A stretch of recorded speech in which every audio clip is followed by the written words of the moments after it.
Pourquoi faire une détox? Pour le comprendre, il faut comprendre le fonctionnement de notre corps.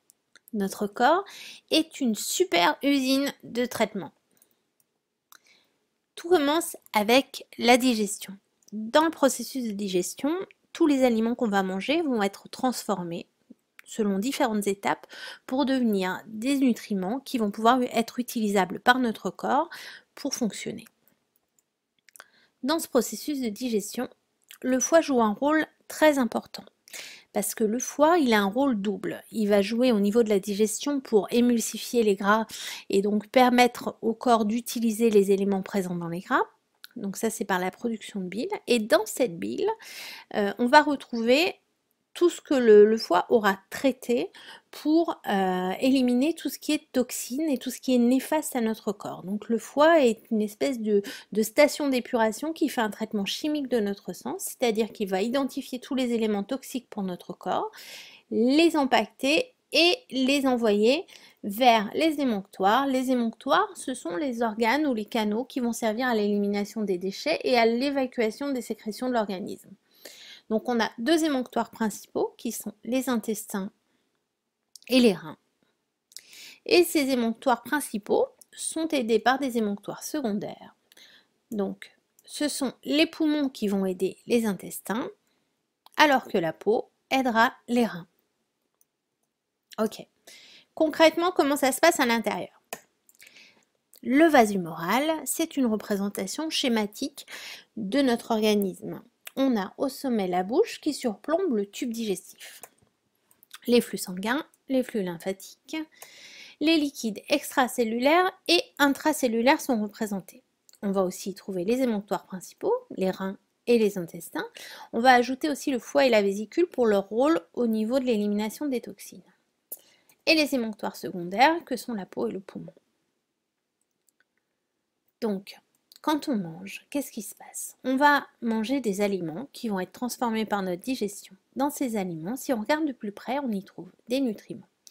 Les nutriments vont passer la barrière sanguine, la barrière de la lymphe, pour aller au niveau du liquide extracellulaire et même du liquide intracellulaire pour nourrir nos cellules et leur permettre de fonctionner correctement.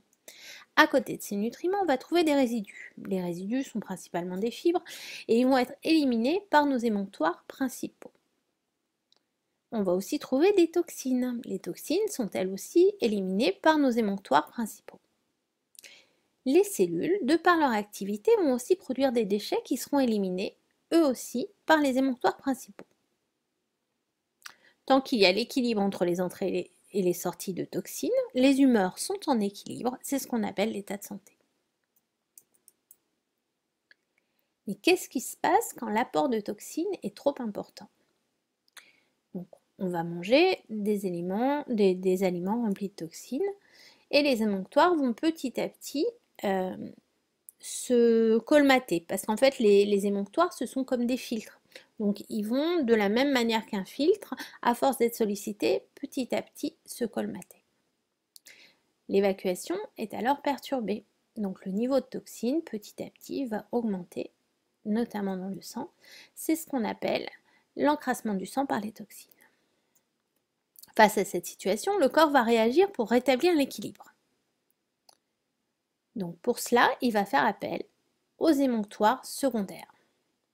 Donc quand le corps sollicite les émonctoires secondaires, on va avoir des réactions notamment au niveau de la peau du type bouton, acné, démangeaisons, eczéma, enfin toutes les irritations de la peau.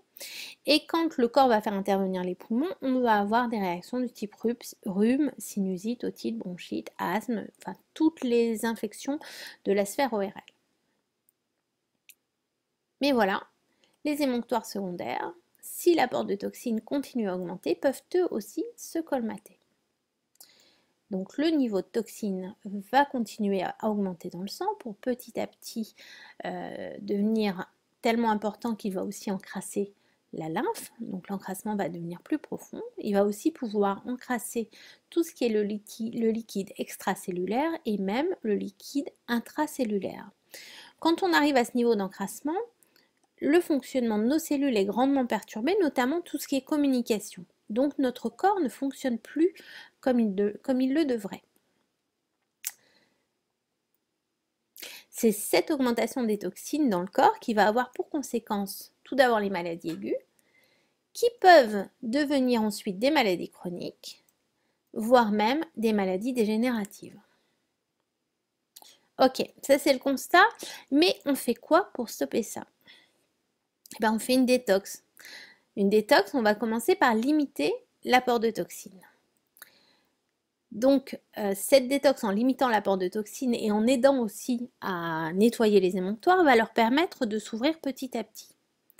Une fois que les émonctoires commencent à s'ouvrir, le niveau de toxines va très logiquement diminuer lui aussi, puisque les portes de sortie sont à nouveau ouvertes. Et petit à petit, en limitant les toxines dans le corps, on va retrouver l'état de santé.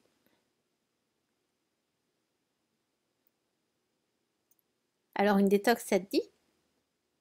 Ouais, mais tu sais pas comment faire. Peut-être même que tu as peur de faire des bêtises. Alors ne t'inquiète pas, on se retrouve le 6 octobre à 21h pour un webinaire live où on te dit tout. Allez, on se retrouve le 6 octobre.